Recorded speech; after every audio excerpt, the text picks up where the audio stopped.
नमस्कार दोस्तों, आप सभी लोगों का स्टडी IQ अकेडमी स्वागत है। आप लोगों के लिए दोस्तों मैं चतुर्थ श्रेणी कर्मचारी भर्ती परीक्षा 2025 जो आपके 18 से 21 सितंबर को होने वाली है, उसके लिए दोस्तों ये महत्वपूर्ण फ्री क्लासें हमने चला रखी है। रोजाना दोस्तों शाम को 7 बजे क्लासें होती है। अब तक हम लगभग दोस्तों 70 के आसपास क्लासें आप लोगों को दे चुके हैं फ्री में। जिन विद्यार्थियों ने अभी तक वो क्लासें नहीं देखी है, उन क्लासों को जरूर देख लेना। आप सभी के सभी विद्यार्थी, बहुत ही इंपॉर्टेंट क्लास है सारी की सारी, और पूरा का पूरा कोर्स हम फ्री करवाएंगे, आप लोगों को चिंता मत करो। और दूसरी बात है, जिन विद्यार्थियों को यदि टेस्ट सीरीज लगानी है, अपनी तैयारी जांचनी है, उनके लिए हम जो है अंत में जानकारी बताने वाले हैं, क्योंकि राजस्थान में भी बहुत बड़ी छूट चल रही है टेस्ट सीरीज को लेकर के। तो चलिए दोस्तों, अभी तो पहले तो पढ़ाई करते हैं, उसके बाद टेस्ट सीरीज कैसे लेनी है, क्या है पूरा मामला, आपको सारी जानकारी बताने वाला हूं मैं। चलिए दोस्तों, शुरू करते हैं आज के पहले प्रश्न से। सभी रेडी हो? चलिए दोस्तों, ये रहा पहला प्रश्न।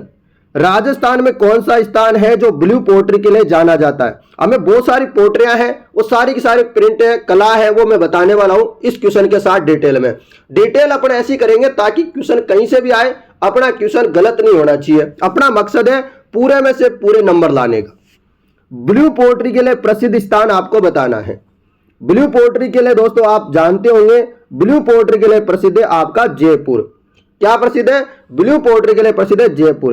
यदि आप लोगों से पूछ ले टेराकोटा कहां का प्रसिद्ध है, तो याद रखना अच्छे से, टेराकोटा 3 जिलों का प्रसिद्ध है। जब एग्जाम में आएगा तो इनमें से कोई एक जिला आएगा आपके एग्जाम में। टेराकोटा प्रसिद्ध है राजसमंद का, जालोर का, हनुमानगढ़ का। ब्लू पोट्री मैंने आपको बता दिया जयपुर का।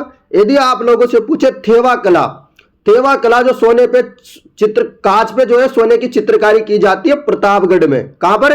थेवा कला प्रसिद्ध है दोस्तों प्रतापगढ़ की सोनी परिवार की। तीसरी बात करता हूं मैं यहां पर ब्लैक पोट्री।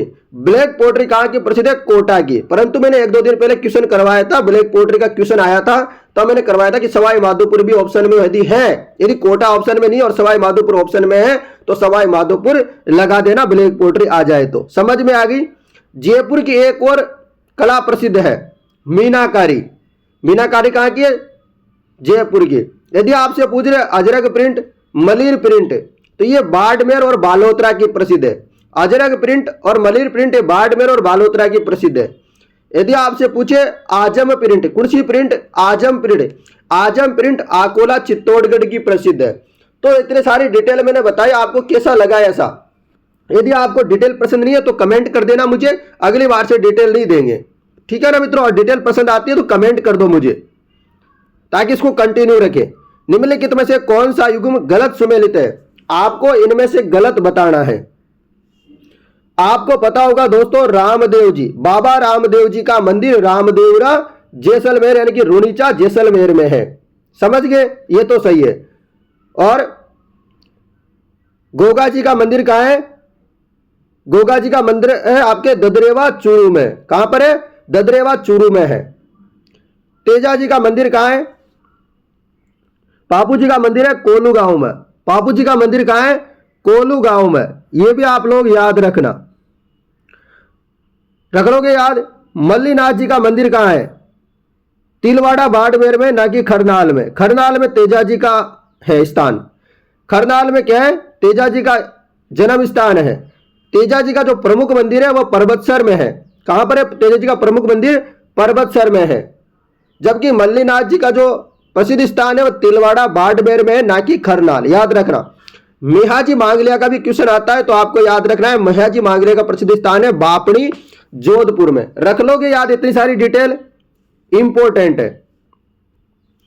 जूनागढ़ किले का निर्माण करवाने वाला था, यानी कि जो जूनागढ़ किला है इसका निर्माण किसने करवाया था? ये प्रश्न में कल परसों करवा चुका हूं आप लोगों को। तो जूनागढ़ किले का निर्माण है, जूनागढ़ किला, ये जूनागढ़ वही किला है जो बीकानेर का किला है, उसी को बोलते हैं। तो इसका निर्माण करवाया था राय सिंह ने। किसने करवाया था?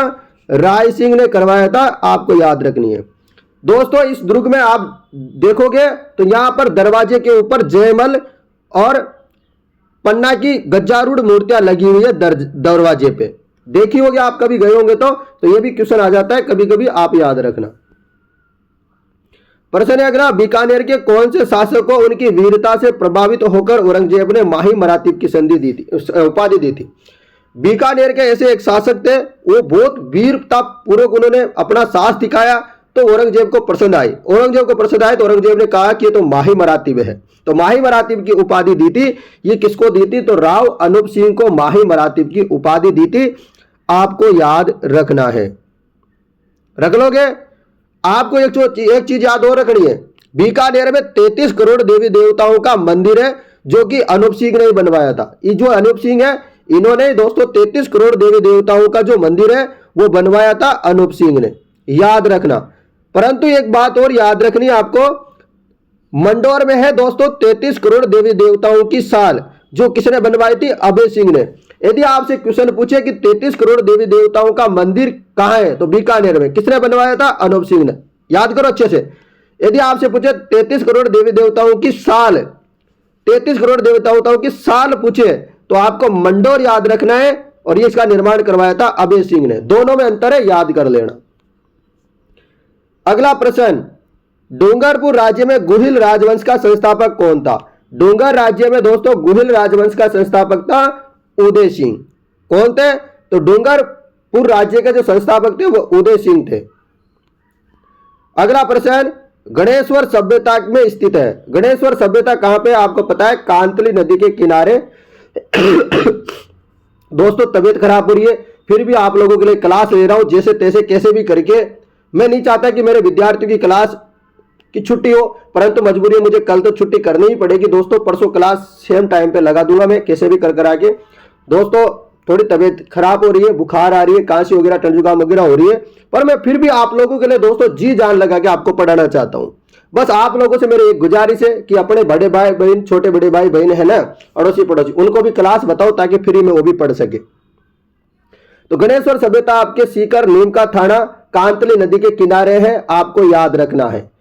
इसे ताम्र सभ्यताओं की जननी भी बोलते हैं, ठीक है ना। चलो अगला प्रश्न, उदयपुर राज्य में डाकन प्रथा का प्रतिबंध कब किया गया? यानी कि जो डाकन प्रथा हुआ करती थी उसके ऊपर प्रतिबंध कब लगाया? उदयपुर में पूछा गया है क्वेश्चन। तो 1858 में दोस्तों उदयपुर में दोस्तों ये प्रतिबंध लगाया गया था, आपको याद रखना है, डाकन प्रथा पर। और डाकन प्रथा सबसे ज्यादा किसे प्रचलित है? आदिवासियों में प्रचलित है, यानी कि भील मीणाओं में प्रचलित है। अगला प्रश्न, देशी रियासत जो 25 मार्च 1948 को गठित संयुक्त राजस्थान का हिस्सा नहीं थी। आपको बताना है कि जो देशी रियासत थी कौन सी? 25 मार्च 1948। दूसरा चरण की बात कर रहा हूं मैं, सेकंड चरण की। सेकंड चरण में कौन नहीं था? आपको पता होगा। इसमें दोस्तों बूंदी भी था, प्रतापगढ़ था, शाहपुरा था, परंतु उदयपुर नहीं था। और भी थे दोस्तों, कौन कौन थे इसमें बताओ? तो ये आप लोगों को याद रखना है। द्वितीय चरण में दोस्तों ये आपको याद रखना है। एक चीज और याद रखनी है, द्वितीय चरण में राजधानी कौन सी थी? कोटा। और प्रधानमंत्री कौन थे? गोकुल लाल असावा यहाँ के प्रधानमंत्री पीएम बनाए गए थे द्वितीय चरण के। और इसका उद्घाटन किसने किया था? वीएन गोडगिल ने। और दूसरी बात और याद रखना, जो राज प्रमुख बनाया था वो कोटा के राजा को बनाया था। किसको? कोटा के राजा को बनाया था। आप लोगों को याद रखना है, रख लोगे याद? इतनी सारी डिटेल, बहुत बढ़िया मित्रों। चले अगले प्रश्न में, तो चलिएगा। अगला प्रश्न, बिजोलिया किसान आंदोलन के दौरान प्रवर्तित विद्या प्रचारिणी सभा के प्रवर्तक थे। विद्या प्रचारिणी सभा के प्रवर्तक कौन थे? तो विद्या प्रचारिणी सभा के प्रवर्तक थे विजय सिंह पथिक। विजय सिंह पथिक कहां के रहने वाले थे दोस्तों? उत्तर प्रदेश के। इनका मूल नाम क्या था? यह भी पूछा जाता है बहुत बार। तो भूप सिंह था इनका मूल नाम। क्या नाम था? भूप सिंह। इनके द्वारा दोस्तों आपको पता हो तो ऊपरमाल पंच बोर्ड या वीर भारत समाज की बात करें, कौन सी? ऊपरमाल पंच बोर्ड, या फिर आपसे पूछे वीर भारत समाज, वीर भारत सभा नहीं, वीर भारत समाज की बात कर रहा हूं, वो इन्होंने ही उद्घाटन किया था, इन्होंने प्रवर्तन किया था। संस्थापक उसी के यही थे, विजय सिंह पथिक। याद रखना, रख लोगे याद? वीर भारत समाज, सभा नहीं, फिर बोल रहा हूं, ध्यान से सुना करो हर चीज को, क्योंकि सब में अंतर होता है। अच्छे से नोट डाउन कर लो अपन जो बता रहे हैं उन बातों को। निम्नलिखित में से किसने राजपुताना की देशी रियासतों के साथ 1817-18 की अधीनस्थ संधियों की बातचीत की थी? आपको बताना है 1817-18 की अधीनस्थ जो संधियां है उनकी बातचीत की थी। तो ये बातचीत की थी चार्ल्स मेटकोप ने। मेरी आप लोग, मेरे छोटे भाई बहनों, आप लोग मेरी एक बात तो मानोगे आप, मुझे पता है। मैं बता दूं दोस्तों, चाहे मैं क्वेश्चन कितना भी करवाऊं कितनी भी देर में, परंतु जो मैं डिटेल बता रहा हूं ना क्वेश्चनों के साथ, ये आपके लिए मैं बता रहा हूं ब्रह्मास्त्र साबित होगी। ये डिटेल जो भी बोलता हूं ना मैं, ध्यान से सुना करो एयरफोन लगा करके, या फिर आप अकोला में जाके ध्यान से, मतलब साइड में बैठ के प्यार से सुना करो जो कुछ बातें बोलता हूं, या उन बातों में से कुछ जो आपको नहीं आती उनको लिख भी लिया करो, नोट डाउन कर लिया करो, क्योंकि क्वेश्चन यहीं से आता है। ठीक है ना? चलिए, अब बहुत बढ़िया समझ गए। तो 1817-18 की जो संध्या थी, उसकी बात जो जीत की थी वो की थी चार्ल्स मेडकोफ ने। तो इसमें संधियां सबसे पहले किसने की थी? आपको याद रखना है हस्ताक्षर किसने किया था संधियों पर, तो ध्यान से सुनना। सबसे पहले जो संधि पर हस्ताक्षर किए थे वो थी करौली रियासत। कौन सी रियासत थी पहली? करौली। कब कब किया था इन्होंने साइन? नवंबर 1817 में। नवंबर 1817 में दोस्तों करौली ने क्या कर दिया? साइन कर दिया भाई साहब। करौली के बाद आती है दूसरे नंबर की रियासत कोटा। कोटा ने कर दिया कब हस्ताक्षर? 1817 में। परंतु आपको ये दो तो याद रख लेनी पहली की दूसरी कौन कौन सी, तो करौली कोटा थी, नवंबर दिसंबर, ऐसे याद रख लेना। आपसे क्वेश्चन ये पूछा जाता है, बहुत बार आ चुका है ये क्वेश्चन, अंतिम रियासत कौन सी थी संधियों पर हस्ताक्षर करने वाली? तो याद रखना है आप लोगों को, सिरोही थी। कौन थी? सिरोही थी। सितंबर 1823 में इन्होंने संधि की थी, आप लोग याद रखना, सबसे अंत में।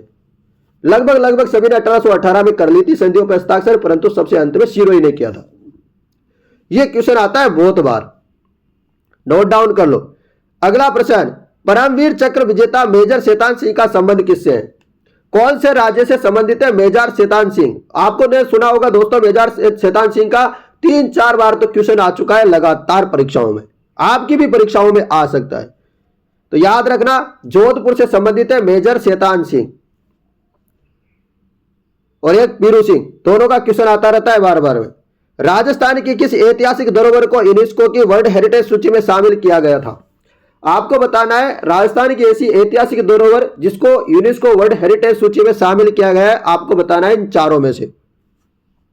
तो दोस्तों आपने सुना होगा जयपुर का जो जंतर मंतर है, जयपुर की जो वेधशाला है, यानी कि जो जंतर मंतर है जयपुर का, इसको यूनेस्को की हेरिटेज सूची में शामिल किया गया है। इसके अलावा आप लोगों को पता होगा दोस्तों जो केवलादेव अभ्यारण्य भरतपुर में, वो भी अपने इस सूची में शामिल है। उसके अलावा जयपुर का जो परकोटा है, जयपुर का परकोटा ध्यान सुनो, जयपुर का परकोटा राजस्थान में दोस्तों वर्ल्ड हेरिटेज सूची में शामिल है, रख लोगे याद। चलो अगला प्रश्न, ऐसे भी क्वेश्चन आते हैं कि पचेवड़ा संदर्भित है। पचेवड़ा और क्या बता रहा है आप लोगों को? पचेवड़ा क्या है? तो पचेवड़ा एक प्रकार का क्या होता है मित्रों? परिधान होता है। ये अलग अलग प्रकार के अपने जो राजस्थानी भाषा होती है ना गांव वाली, उसके बारे में भी क्वेश्चन आता है बहुत बार। जैसे नाड़ा या जोहड़, नाड़ा जो क्या होता है? नाड़ा आपने सुना होगा जो कच्चे कुएं होते हैं ना शेखावाटी क्षेत्र में, सीकर झुंझुनू की तरफ, तो नाड़ा बोलते हैं उधर। तो वैसे भी क्वेश्चन आ जाता है, अब बच्चे समझ में नहीं पाते कि क्या बोल रहा है ये एग्जामिनर, तो इन क्वेश्चनों पे ध्यान दिया करो। गरास या जनजाति से संबंधित लोक नृत्य शैली है, यानी कि जो गरास या जनजाति है वो उसकी लोक नृत्य शैली कौन सी है, आपसे क्वेश्चन पूछा जाए तो वालर जो है नृत्य वो संबंधित है गरास या जनजाति से। गरास या जनजाति के बहुत सारे नृत्य है, आप ध्यान से सुनना, लोक नृत्य बहुत सारे गरास या जनजाति के। देखो सुनो, वालर वेरी इंपॉर्टेंट, मांदल है, लूर है, कूद है, जवारा है, मोरिया है और गोर है। फिर से बता देता हूं, सुन लेना, वालर, मांदल, लूर, कूद, जवारा, मोरिया और गोर। ठीक है ना, सुन लिया। भील जनजाति के भी बहुत सारे नृत्य और क्वेश्चन आता है भील और गरासियों से अधिकतर। भील जनजाति के लोक नृत्य गोर, गोर गरासियों का भी होता है और भीलों का भी होता है गोर नृत्य, ध्यान से सुनना। गौरी है, युद्ध नृत्य है, द्विचक्रीय, नेजा, घुमरा और हाथी मना। तो ये इतने सारे भील नृत्य भी याद रख लेना। 13 ताली नृत्य बाबा रामदेव जी की याद में, उनके जो मेला वगैरह में प्रसिद्ध है। चरी नृत्य जो किशनगढ़ की नृत्यांगना है, फलकूबाई, याद रख लेना। चलो अगला प्रश्न, निम्नलिखित बोलियों में से कौन सी ढूंढाड़ी की उपबोली नहीं है? किसकी? ढूंढाड़ी, यानी कि जयपुर के आसपास नहीं बोली जाती, वो बताना है आपको। बिल्कुल, नागरचोल, ढूंढाड़ी की उपबोली है तोरावाटी, ढूंढाड़ी की उपबोली है राजावाटी, तोरावाटी, नागरचोल, ये सब ढूंढाड़ी की उपबोलियां हैं। परंतु अहिरवाटी दोस्तों आपके ढूंढाड़ी की उपबोली नहीं है। कौन सी? अहिरवाटी, ये आपको याद रखना है। अगला प्रश्न, राजस्थान की किस नदी को स्थानीय भाषा में वन की आशा कहते हैं?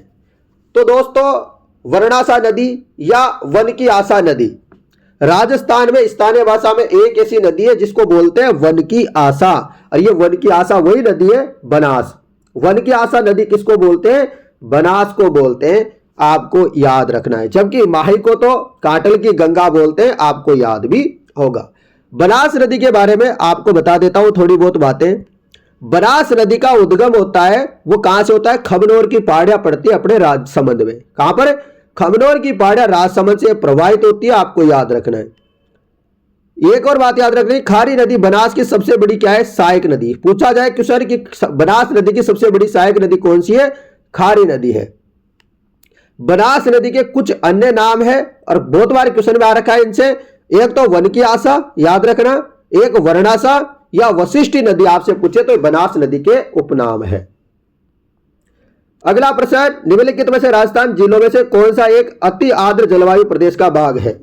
अति आर्द्र जलवायु प्रदेश का भाग है, आपको बताना है 12 जिला जो है मित्रों अति आर्द्र जलवायु प्रदेश का भाग है। दौसा नहीं है, अजमेर नहीं है, राजसमंद नहीं है, ये तो नहीं है, परंतु 12 जिला अति आर्द्र जलवायु प्रदेश का भाग है अपने दक्षिणी राजस्थान की बात करें तो। अगला प्रश्न, राजस्थान के निम्नलिखित में से किस जिले से होकर कर्क रेखा गुजरती है? अपना ये प्यारा सा क्यूट सा राजस्थान है, इसके जो नीचे दक्षिण में 2 जिले पड़ते हैं, यहां से होकर के दोस्तों कर्क रेखा जाती है। बांसवाड़ा के बीचों बीच से होकर के कर्क रेखा गुजरती है, जबकि डूंगरपुर के टच होकर के ये गुजरती है। 26 किलोमीटर की ये पूरी कर्क रेखा है अपने। और माही नदी, जो माही नदी है कांटल की गंगा, इसको 2 बार काटती है, याद रखना कर्क रेखा। चलो अगले प्रश्न में चलते हैं। ये रहा, मजा आ रहा है कि नहीं आ रहा है क्लास में? मुझे थोड़ा सा कमेंट करके बताओ सभी विद्यार्थी कि आप लोगों को आनंद आ रहा है कि नहीं आ रहा। कल एक बच्चा बोल रहा था सर आराम से पढ़ाया करो। क्या मैं तेज वगैरह पढ़ाता हूं तो मुझे बता देना, मैं कल से धीरे पढ़ाने लग जाऊंगा आराम से। यदि आप बता देना मुझे, कोई भी आपको दिक्कत वगैरह लगती है तो मुझे बता दिया करो। झिझका मत करो कि सर आप जल्दी पढ़ा रहे हो या धीरे पढ़ा रहे हो। आप मुझे बता दो कैसे पढ़ाना है, ठीक है ना? वैसे अपन पढ़ा लेंगे, सुधार कर लेंगे उसमें। आपकी थोड़ा सा सजेशन होना चाहिए, आपको कैसा अच्छा लगता है वैसे मुझे बता दिया करो। निम्नलिखित झीलों में से राजस्थान की कौन सी झील राष्ट्रीय झील संरक्षण कार्यक्रम के अंतर्गत नहीं आती है?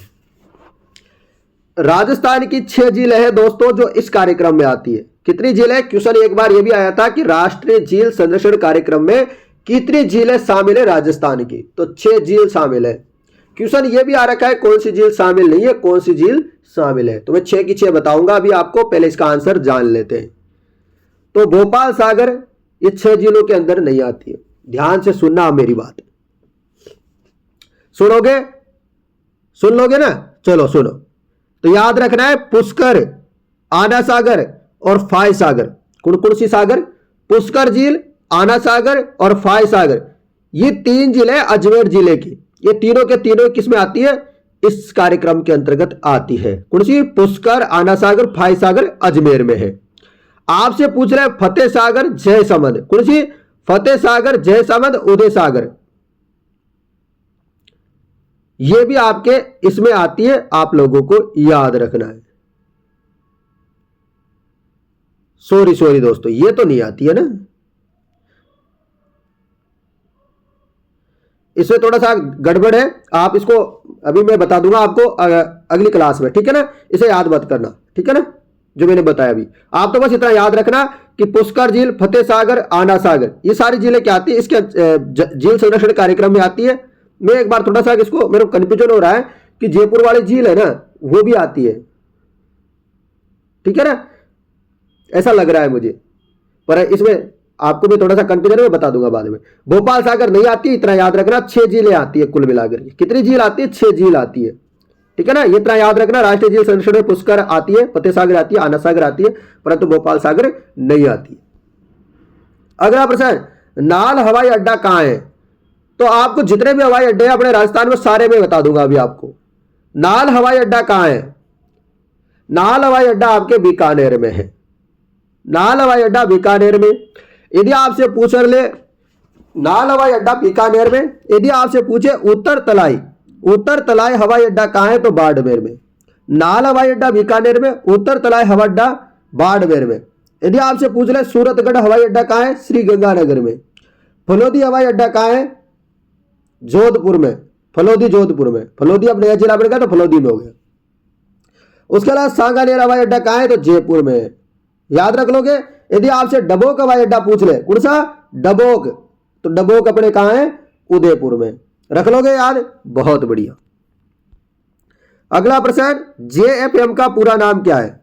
जेएफएम का पूरा नाम क्या है, बताओ। तो संयुक्त वन प्रबंधन। जेएफएम का पूरा नाम है संयुक्त वन प्रबंधन।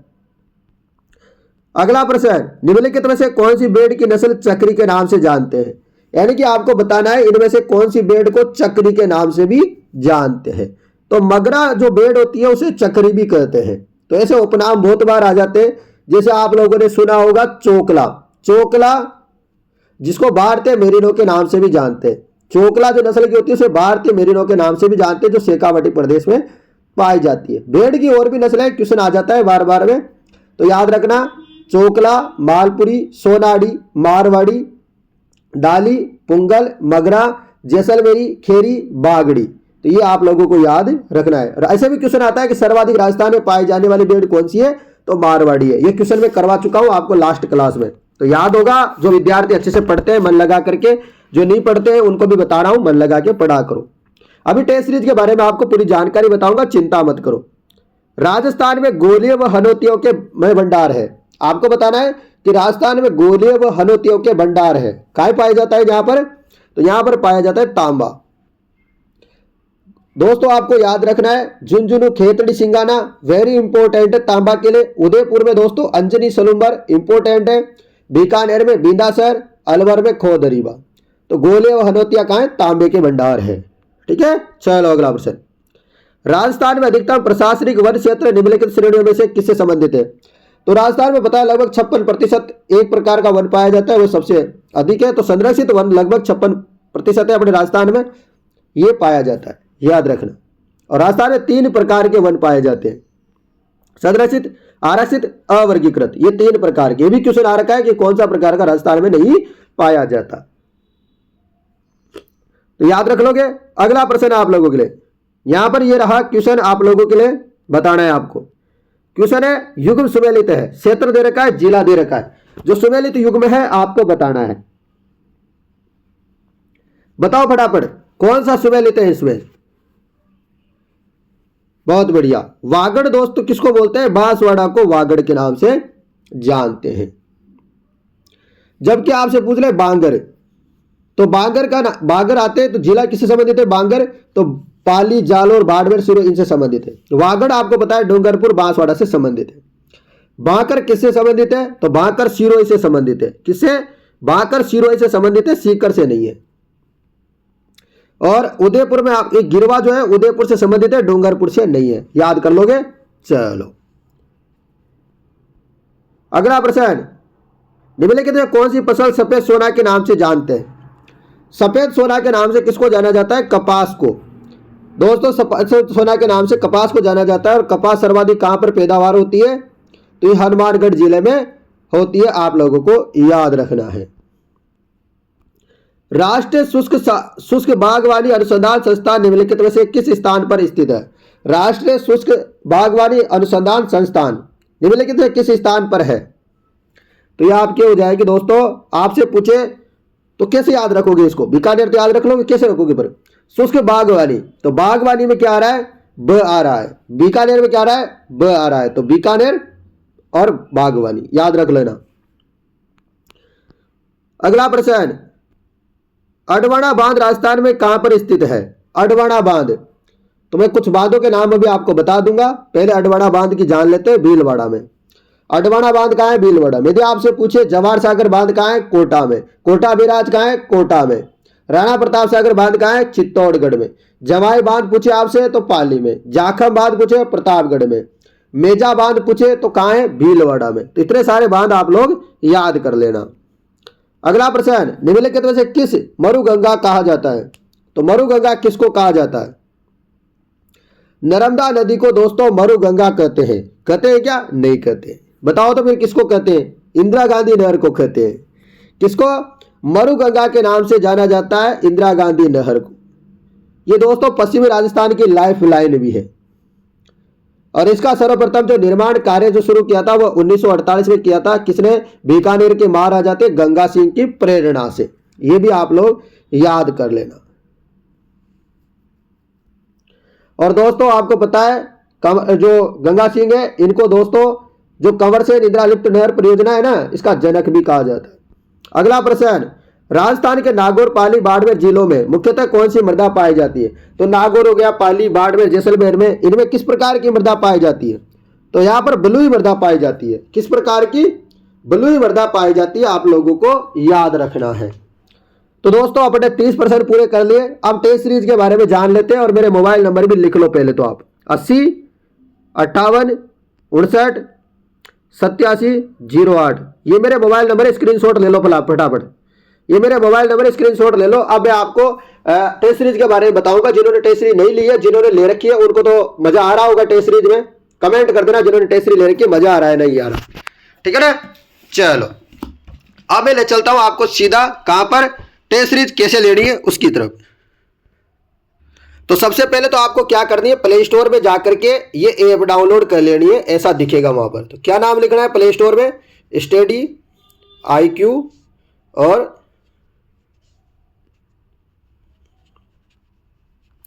स्टडी IQ अकेडमी लिख देना। ये जैसा यहाँ पे लिखा हुआ है ऐसा लोगो आपको वहां पर प्ले स्टोर में दिख जाएगा। ये डाउनलोड कर लेना स्टडी IQ अकेडमी। डिस्क्रिप्शन में लिंक भी दे रखा है मैंने इस एप्लीकेशन का, तो वहां से भी डाउनलोड कर सकते हो, या फिर मुझे कॉल कर लेना, तो वहां मैं लिंक भेज दूंगा, तो वहां से भी आप डाउनलोड कर लेना आप लोग। ठीक है ना? व्हाट्सएप मैसेज कर देना, मैं बोल देना मेरे से कि सर ऐप का लिंक भेज दो आप, है ना? तो मैं वहां लिंक भी भेज दूंगा, तो आप वहां से भी डाउनलोड कर लेना प्ले स्टोर से। आप जैसे डाउनलोड कर लिया फिर ओपन करोगे तो आपके सामने इस प्रकार का इंटरफेस नजर आएगा, मतलब इस प्रकार का आपको दिखेगा। तो आपको लॉगिन नहीं करना है पहले। यदि जिन्होंने पहले डाउनलोड कर रखा है, रजिस्ट्रेशन कर रखा है, वो लॉगिन करना सीधा अपने मोबाइल नंबर डाल के, पासवर्ड डाल के। परंतु जो पहली बार आए हैं इस एप्लीकेशन में, वो रजिस्ट्रेशन पे क्लिक करना। क्या करोगे? रजिस्ट्रेशन पे क्लिक कर दोगे। रजिस्ट्रेशन पे क्लिक करते आपको दिखेगा यहाँ पर नाम, phone number, email ID, password, state. तो यहाँ पर क्लिक करोगे तो स्टेट आ जाएगा, अपना स्टेट देख लेना।